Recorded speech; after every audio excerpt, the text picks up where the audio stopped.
Hola, yo soy Mar y espero que estén viendo esto, si no es porque no lo terminé. Hoy voy a hablar de un tema que siempre está en mi cabeza frecuentemente. Me resulta bastante curioso y bastante ajeno a mí, pero al mismo tiempo muy cercano a mí.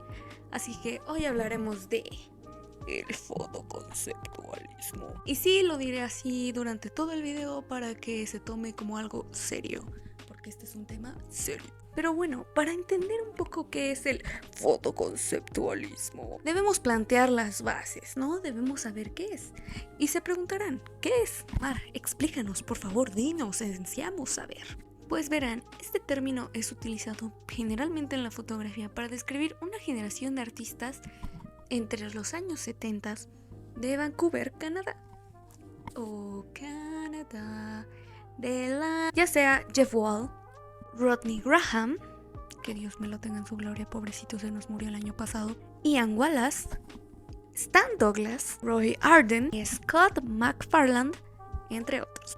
Y bueno, ¿cuáles son las características de el fotoconceptualismo? Pues verán, es una corriente que busca crear imágenes a partir de no acontecimientos. Se busca dejar atrás la corriente que era parte de la publicidad o parte del registro de obra y se empieza a hacer la fotografía como obra. Trabajan en grandes formatos, llegando hasta los 2 o 3 metros, y representan una mise en scène o puesta en escena para los de poco francés, utilizando detalles y composiciones complejas, llegando a lo cinematográfico y a lo performático. Pero la verdadera pregunta que tengo es, ¿en verdad el fotoconceptualismo nació en los 70s?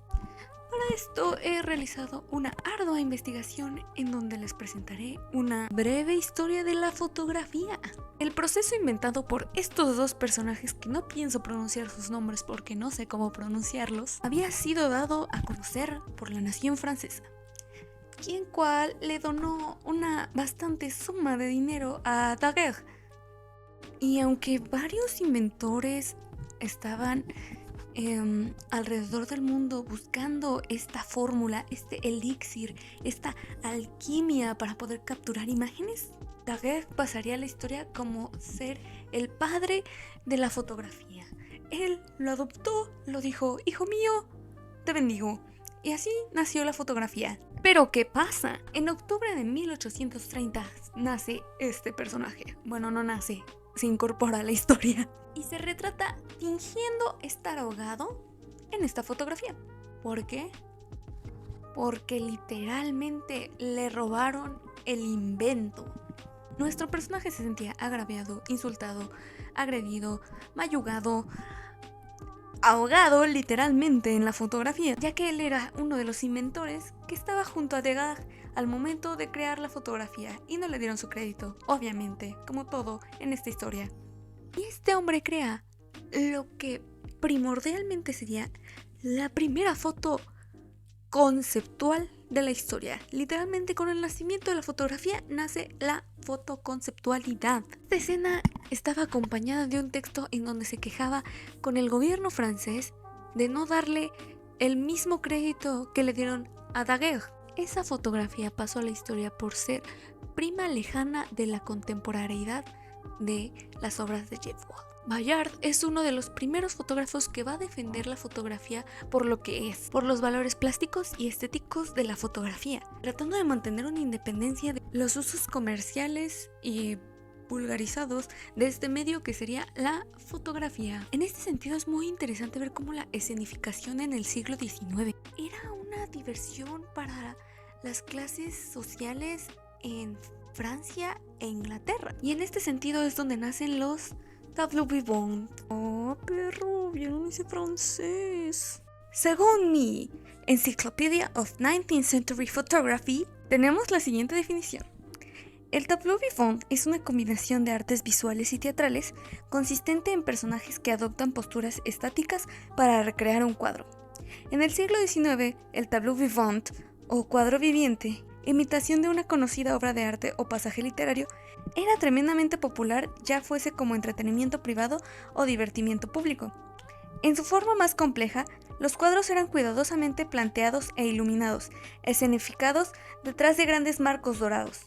cubiertos con una gasa que imitaba el efecto del barniz sobre una vieja pintura. Los tableaux vivants proliferaron durante el primer medio siglo de la historia de la fotografía, donde a menudo confluían dos fenómenos, tableau y fotografía. No solo porque las imágenes estáticas del tableau se prestasen a ser fotografiadas, sino también con el fin de crear una fotografía artística o pictorialista, a partir de personajes que construían el tableau. Así como lo oyó, señor y señora y señore. No solo la pintura iba a ser modelo para la fotografía, también el tableau vivant como práctica teatral y performativa, como un entretenimiento para las clases altas y burguesas. De ahí viene el modelo de la escenificación narrativa que otorga artisticidad al medio fotográfico, y la temporalidad de este hace que sea una imagen única y reveladora. O sea, me estás diciendo que desde el siglo XIX tenemos una tendencia a estar enfocados en el mismo fotoconceptualismo. Es como si en la época victoriana hubieran dicho, ¿sabes qué? Quiero que mi casa salga en este lugar y acomodamos a todos, y esto y aquello. Era algo más allá de tan solo crear un registro de la vida burguesa. O sea, incluso era divertido para ellos. Y ahí es donde me pregunto, ¿de verdad el fotoconceptualismo nació en los 70s? Continuemos. A finales del siglo XIX, la fotografía empieza a tener una popularización inmensa, impulsado gracias a los avances tecnológicos que había en la época. También que iba a empezar a haber un abaratamiento de los materiales que se ocupaban en este medio, que eran cámaras, películas, ácidos, etc. E incluso sería una actividad un poco más accesible a todo mundo, que justamente nada más estaba reservada para pocos que eran profesionales. Y aquí es donde me gusta insertar el increíble eslogan de Kodak en sus tiempos: usted pulsa el botón y nosotros hacemos el resto. Hacia 1910, en pleno movimiento, en pleno auge de la fotografía, empiezan a tener espacios y foros donde ser exhibidos. Y surgen debates entre partidarios y detractores de la manipulación de la imagen, entre quienes defienden la plasticidad del flow, que para los que no sepan, el flow es el desenfoque artístico en la fotografía. Sí, yo tampoco sabía eso.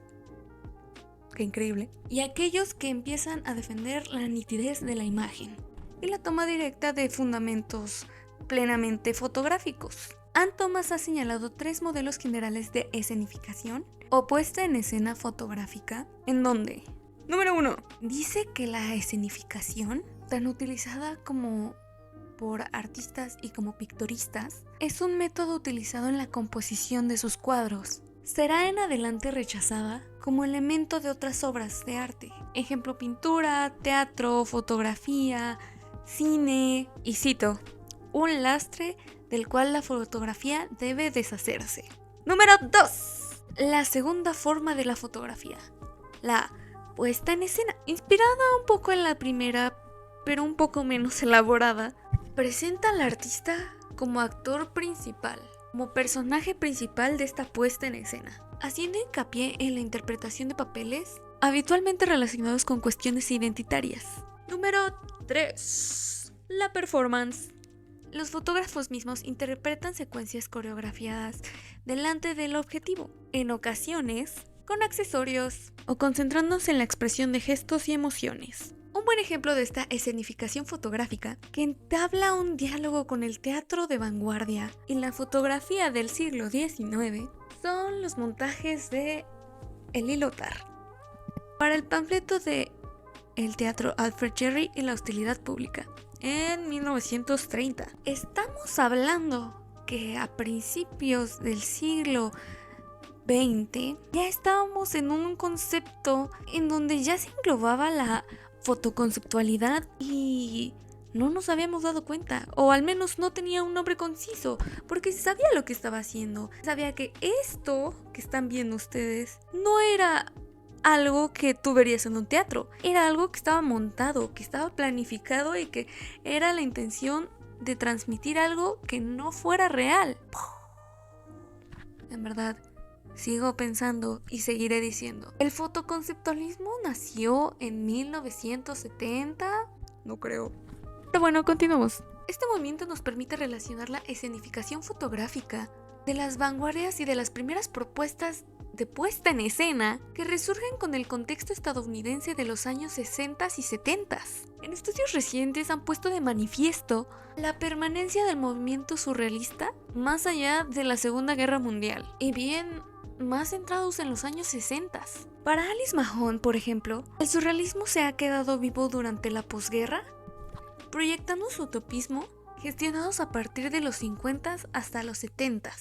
En ambos lados del Atlántico, Mahon dice que el surrealismo ha tenido una desactivación desde la diáspora de 1939 y defiende su vigencia como un arma cultural de resistencia. Impregna su potencial político a un amplio abanico de manifestaciones. Van desde el situacionalismo, pasando por Fluxus, pasando por los happenings y las protestas estudiantiles de 1968. Y ahora, en la posmodernidad, la fotografía pasa a ser un medio más al servicio del artista. Después de mucho tiempo de querer alcanzar esa superioridad en donde la fotografía es considerada como arte, resulta algo irónico que la fotografía renuncia a su potencial estético cuando se refugia en esta sensación de pintura, se refugia en su sensación de vestigio. Alrededor de 1970, la fotografía fue utilizada por artistas conceptuales, quitando la pintura. Fue entonces cuando Jean Clair, un texto de 1973, si no me equivoco, decide denunciar los prejuicios estéticos a los cuales la fotografía se había visto sometida. Y ahí es donde se supone que nace el fotoconceptualismo. Pero siendo sinceros, ¿en verdad creemos que el fotoconceptualismo nació en 1970 o en su desarrollo de... Hablemos un poco de actualidad.